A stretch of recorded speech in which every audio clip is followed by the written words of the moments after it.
Good evening, folks. Good evening. This is Spirit Journey. Today is Saturday, April 18th, 2020, and the time is now 7:24 p.m.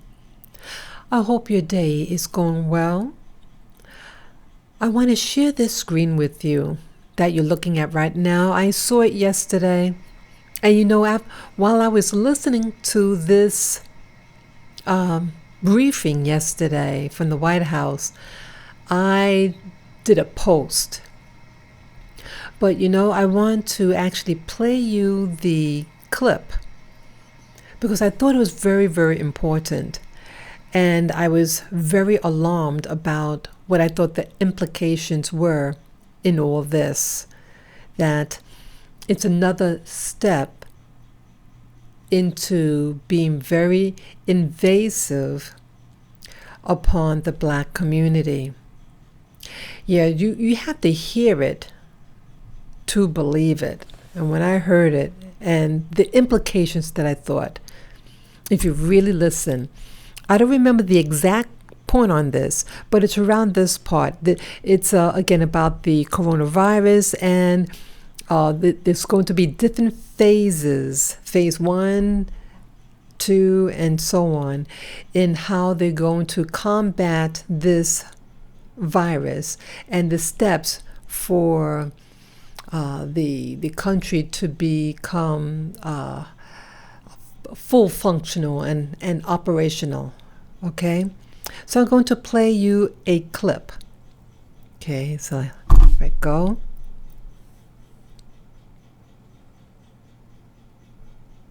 Point. Each one of those that are positive have contacts that need to be traced. And on average, the CDC tells me that for every positive, there are about 5 contacts that really need to be traced. So let's assume that those 200,000 people have 5 contacts. So now we have an extra million tests. So 2 million tests out there to detect the 200,000 cases, an extra million out there to trace those contacts. So we're up to about 3 million cases. If you want to put a fudge factor, say that's 4 million tests, okay?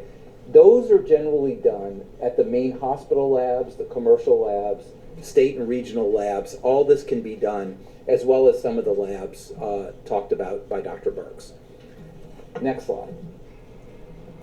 The second group of testing fits exactly perfectly with the influenza-like surveillance system that Dr. Redfield talked about. This is the monitoring. This is sort of the radar, the weather radar that it would be out there. That we're not testing people who are symptomatic. We want to do testing on people who are asymptomatic. Okay, that's this is a key point. Okay, so it's approaching now. I'm going to continue. Because you can have asymptomatic carriage. You could have this virus and shed it and not have symptoms or only mild symptoms. So what is the strategy here? The strategy here, this is an unprecedented strategy, okay? This is really unprecedented. But we're going to do between 300,000 and 500,000 tests per week in the most vulnerable populations that we know that the virus could circulate. And what are they? Number one, nursing home and long-term care facilities. We know that from the history of this virus that can circulate and be devastating, and it could circulate even in a way that you don't have symptoms. So we're going to survey in a very controlled way, driven by the CDC, supervised by the CDC, surveys over, we may not get to everyone, but surveying in the areas to cover in a selective way the 15,000 or so nursing homes. Secondly, we want to work in vulnerable members in cities. And this is the way we think about that is community health centers. I'm a huge fan of community health centers that are led by HRSA. There are about 30,000 community health center sites.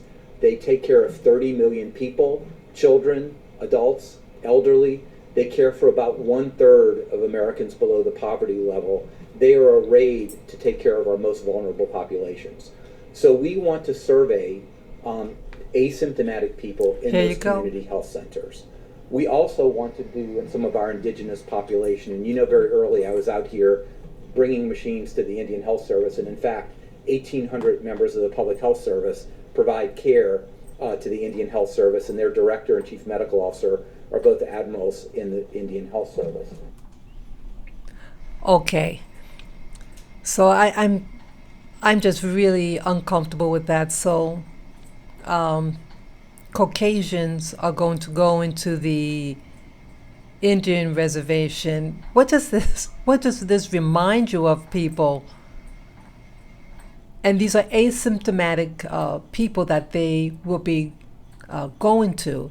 So it's not like people who are sick and they're going to go into these communities, but people who are asymptomatic. Okay? Going to continue. I'm not sure I don't remember exactly how far it goes, but let me continue.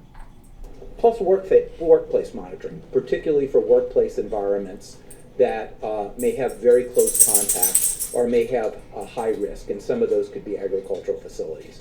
So let's just total that up. We have 200,000 people who need a diagnosis. To make that diagnosis, we want to test 2 million. Okay, so that's 2 million. We're going to contact trace with 1 million. And let's just throw you a fudge factor of about 25% on that, so that's 4 million. And we have this background testing of about 400,000 per month. So to safely do the testing, we need to be in the range of 4.5 million. You followed my numbers, so I want you to understand per month. That, pardon me? For phase one, right? For phase one. And I want to tell you that's really how it adds up, and that's where we are. Right now we're doing about 1 million to 1.2 million per week. We are going to continue to push that farther and further as we open up the laboratories and we're able to open all the supplies that we need for that. And I think that's where I would like to end. Okay, yeah, so it's about up to the part with the Indian reservation.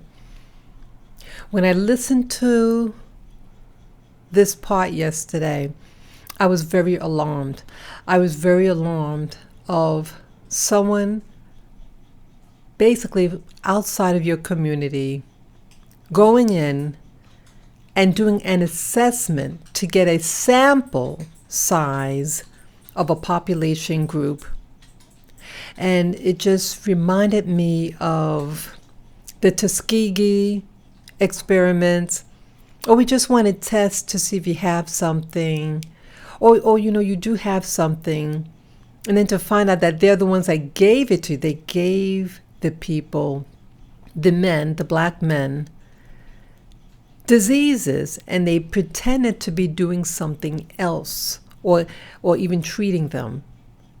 And they did this experiment from the 1930s, I think it was 1930s or 40s. I think it was 1930s, all the way up to the 1970s. So I don't want something like that to happen. Again, someone from outside, but then they have an interest in you because you're a vulnerable demographics. And it just got me spooked. Yes. So let me know what your thoughts are regarding this. How does this make you feel if you are a marginal individual, or you're an Indian on an Indian reservation? Let me know what you think. How does this make you feel?